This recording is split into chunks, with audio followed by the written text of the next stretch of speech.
Hey everybody, it's Eddie J on Crypto for GrowMyBag.tv. What's good? What's good? What's good? It's been a busy week, a busy weekend. So if you're wondering why the stock market is taking it on the chin today, well, it's because the tech stocks are taking it on the chin. Remember all those announcements, $80 billion from Microsoft and so much money from all these other companies, and they're going to, build out, data centers for AI and everything else? Well, DeepSeek, a Chinese-based company, that's right, I said China, came out with their model. Their model is cheaper and faster than OpenAI. It is now also the fastest growing app on Apple's App Store, outpacing OpenAI. Now, you're saying, well, Eddie, you do crypto. Why are you talking about this? Well, I don't just do crypto. My bags span across several different revenue streams, and we should all be sharing that information. Why? Because Grow My Bag is about making money across multiple, streams, whether it be stocks, options, bonds, businesses, crypto, metaverse, whatever it is. We want to help each other grow our bags respectively. Now, with the stock market taking it on the chin, especially the Mag 7 as they call them, you could actually believe this is actually why the crypto market is taking it on the chin. Why do I really bring this up? Oh, yeah, that's right. Because today is a buyer's market. That's why. Today is a buyer's market. I'm going to go through the news, but I wanted to alert you to that you should be looking around for stocks that matter, for cryptos that matter, so that you can grow your bag. Look for opportunities today. Look for opportunities today. And then, later on, I'll talk to you about how I was playing around with DeepSeek this weekend and tell you how good it is. I'll give you my review. Like, wow. Yeah, it's that level. Anyway, Ethereum Foundation obviously is shaking up their leadership. We've been talking about that. We were talking about that all last week, right? But something else they did. They actually created new multi-signature wallets. Why do they want to do that? To get into DeFi, staking. Now, I don't disagree with any of those moves. Not a one. Not a one. You're talking about innovators that are about to reinvent Ethereum, the second largest crypto on the planet. I'm all about it. I am all about it. If you think things should always stay the same, there's something wrong with you. We should all be growing. We should all be thinking about how to do better. And that's what they're doing. Something else that went on. Ethereum price currently, just like Bitcoin, is struggling below a high. It at some point was below $3,000. It's back up to about $3,064, but it was below $3,000. I didn't wake up at that time to be able to buy, so I didn't execute. But you figure it's down 7.5%. So, like I said, today is a flipping buyer's market. I'm looking at the charts right now. We'll get into the numbers in a little bit, but I wanted to go over that because it's a very big deal. Why? Because it affects our bags. The whole point of me bringing you news and commentary is so that you understand what could affect your bags. Then what I expect you to do is put in your 15 minutes minimum of investment research every day. Why? Because you can trust but verify the information I give you. That's what I want. I want you to trust but verify. I want you to compare and contrast. I want you to think. I want you to shake off the cobwebs that this world has given you by giving you all these tools that make life so much easier. They're supposed to expand your mind, not diminish. So I want you to get up and do your own research. Like I said, minimum 15 minutes per day. And drop me a note. Let me know that you've done it. Let me know that you've done it. The more research you do, the more that you'll be able to spot the scams, spot the frauds, spot the opportunities. That's a very big deal. Most people don't have those skills. But by doing that 15-minute exercise every day, it's 15 minutes. It's 15 minutes. You scroll more than that. You know what I mean? 15 minutes, because the first investment that you're doing is you're investing in yourself. That's the first investment. And then you can pass that down to your kids. so that they know they should always be investing in themselves. That's the whole point. That's the whole point. Makes you smarter, makes you better, makes your bag bigger. What else do we have going on? So this one is for everybody that gives me, let's just call it pushback when I talk about Solana. You want to know what blockchain made the most money in fees last year? I know you're thinking it's Solana. You'd be absolutely wrong because it wasn't. You'd be thinking it was Tron. You'd be wrong because it absolutely wasn't. You want to know what it was? Yeah, the chain that's actually looking to revamp, revitalize, renew itself. Ethereum. Ethereum. And I'm sitting back, it's like over $2.5 billion made last year. And I'm sitting back and I'm just going, yeah, pay attention, people. Pay attention. All that muckety muck and rah rah, and people forget about how much is actually created on Ethereum. Just saying. Oh, and Ethereum doesn't have a network gremlin the way Solana does.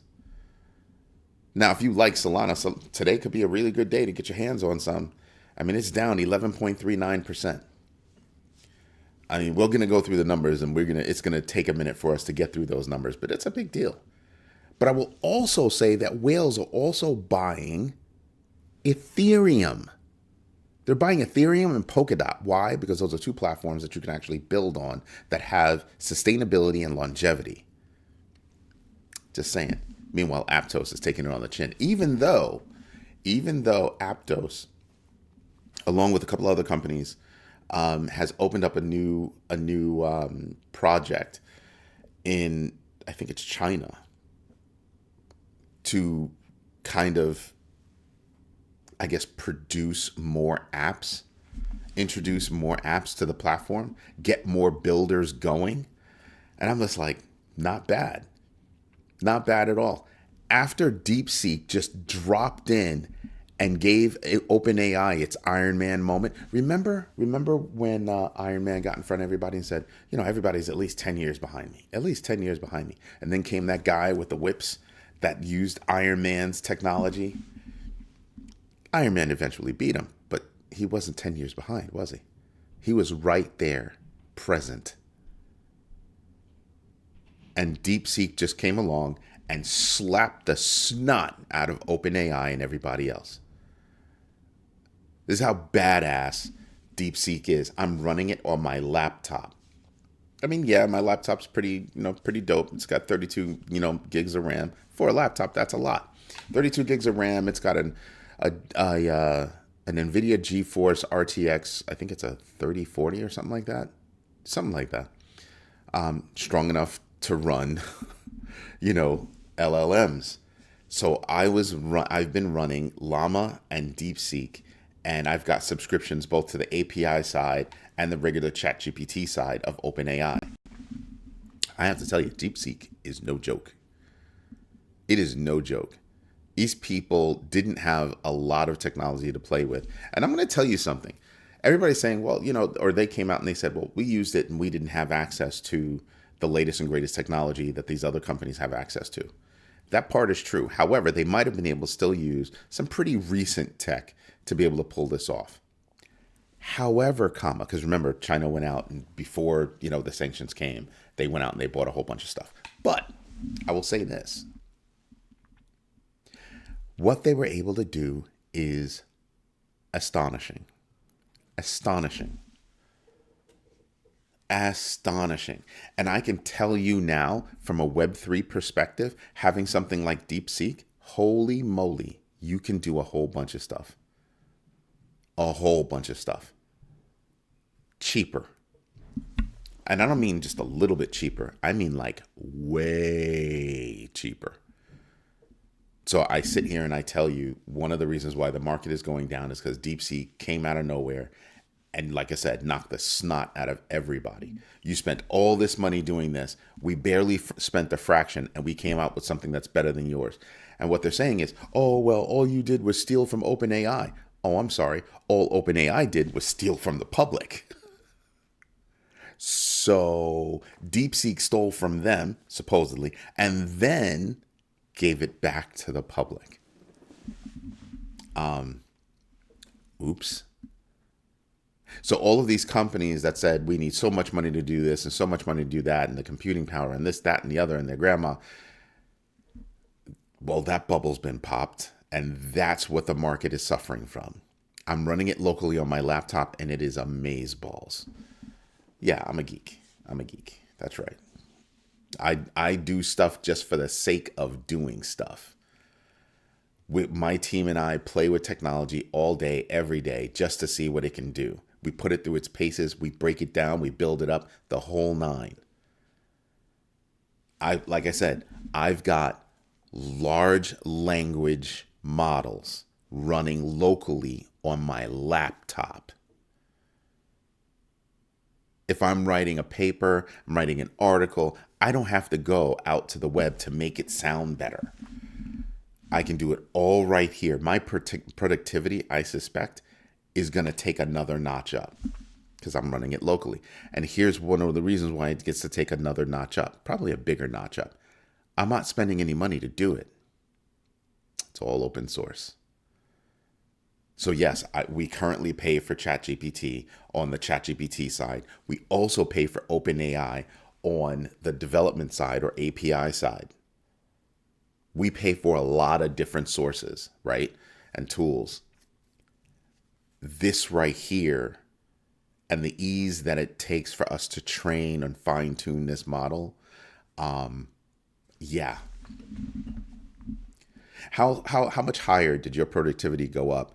And, at the time, OpenAI was only up to 2021. DeepSeek is up to, I think, October 2023. I mean, obviously, OpenAI is caught up, but still, I'm looking at DeepSeek, and it's done all of that up to 2023. Can you say, wow? So when you look at all these Mag 7 companies, they're all taking it on the chin because of that, or because of that.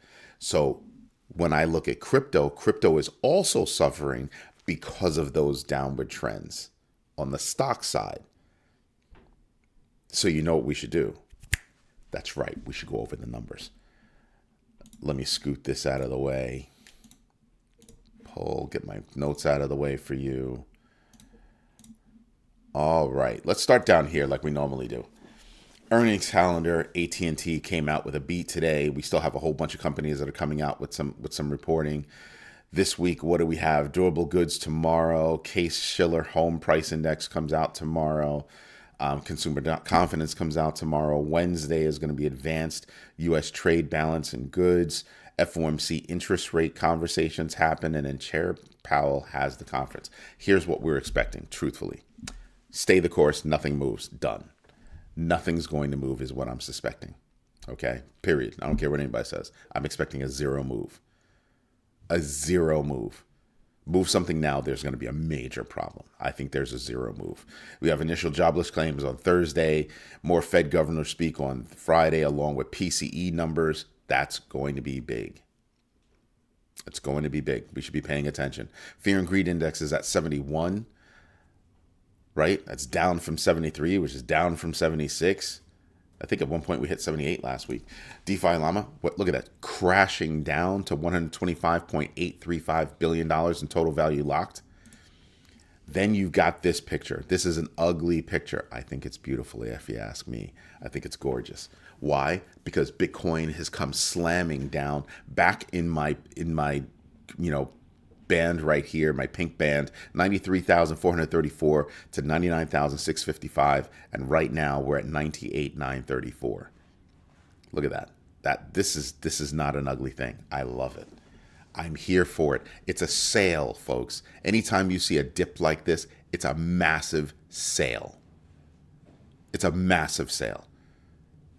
Everything's taking it on the chin right now, and when things come back, everything is going to come back mad strong. Mad strong. Look at when it happened over here. Bam, hard hit. Look at this over here. Bam, hard hit.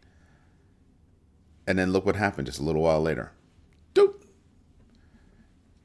So what I'm expecting is that we hit this high, we came down. I suspect that we're going to do the same thing all the way back up and hit new highs. Might take a little bit, but I think February is going to be a happy month. One of the big baggers and I were speaking, and we were like, oh, this one seems to be, tracking like 2021 in terms of, events that are going on. And I'm sitting back and I'm going, kind of, sort of, yes. But there's one thing that we keep reminding each other. There's one thing that we keep reminding each other about. And it's the fact that we didn't have all this knowledge. We didn't have all this buy-in, all this integration, all this adoption in the space in 2021. 2021, we had a president that did not like it. We're coming off a president that didn't like crypto, coming into a president that didn't like crypto, and now we're into a president that changed his mind since the last time he was president to say he loves crypto. He was told to love crypto. Told. Again, I point to Jay Clayton. Just go research Jay Clayton, former SEC chair. Just go research that. Who hired him? Okay? Let's bring some reality back to this.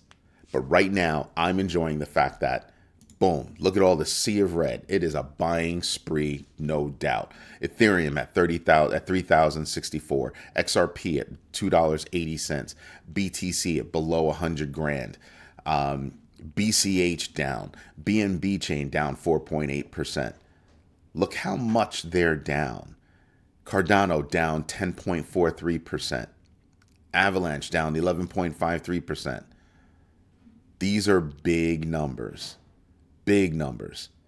XLM, which is Stellar, down, what is that? 11%.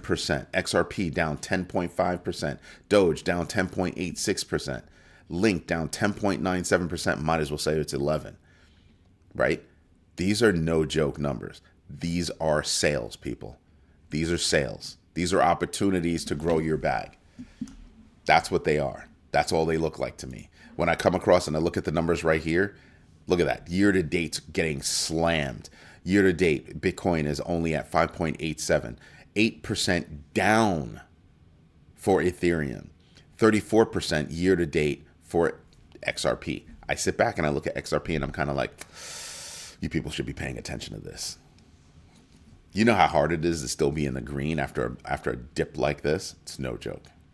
It's no joke. You can see it right here. XRP down 10.55% the past 24 hours.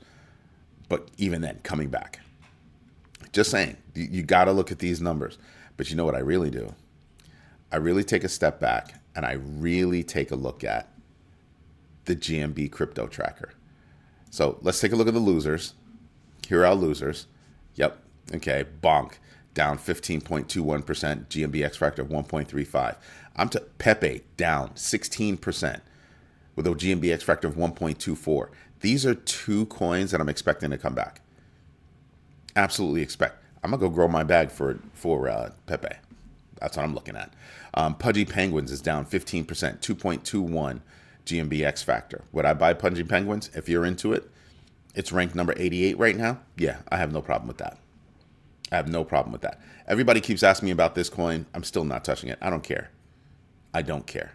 Ooh, ran into a small problem there. Not sure why. But you could see where I was going with that. You could see that we were looking at a whole bunch of things. I mean, it's still in beta, so I expect there to be errors from time to time. It's annoying, though. It really is annoying.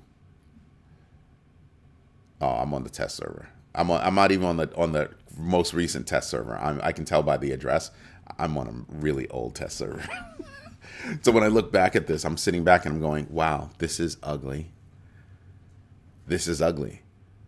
If you have not been doing your own research, if you do not understand, you want to know who I think is going to take a hit? I think the AI coins are going to take the bigger hit, and I think they're going to take a way longer time to come back. Like I'm expecting Render to have problems. I'm expecting FET to have problems. BitTensor to have problems. I'm expecting all of them to have issues. DPIN's projects, I think, come back. I think they come back quick. Along with other coins, I think they do come back quick. Right? Well, I wonder if I actually have it up there. Control F. There's BitTensor. Been taking it on the chin for a long time. Look at that. Taking it on the chin for a long time. Holy moly. But like I said, I think it can come back.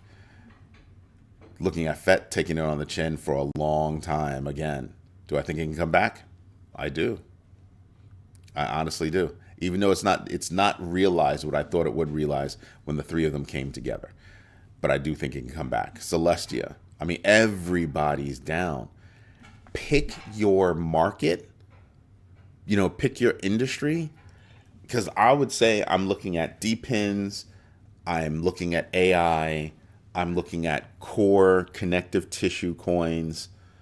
And I'm saying, okay, where am I going to be? I'm always looking at my favorite Oracle, which is Chainlink. I'm always looking at my next up-and-comer, which is Cardano. I'm always looking at those. I mean, when you go back up to the top, you're saying, oh, okay, Cardano's still in the same place. Cool. Still, these guys are going to grow. Same thing I say about Chainlink. Avalanche is another one that's going to hit it out the park. Toncoin is going to hit it out the park. Where's Sui? Sui's going to hit it out the park. Hedera, definitely going to hit it out the park. So when I look at these coins, for me, those are my evaluations. I'm telling you to go do your own research, come up with your own evaluations, and see if you can take advantage of this market. That's where I think we are right now. Anyway, this is Eddie J on crypto for growmybag.tv. I hope you like what I'm doing. If you do, hit the like button, smash the likes. Definitely tell your friends about this platform, and absolutely go to growmybag.tv/sign-up, become a big bagger. Our next private video conference with all of the big baggers is Super Bowl Sunday. Everybody have a good one, and thank you for your time and patience. Bye-bye.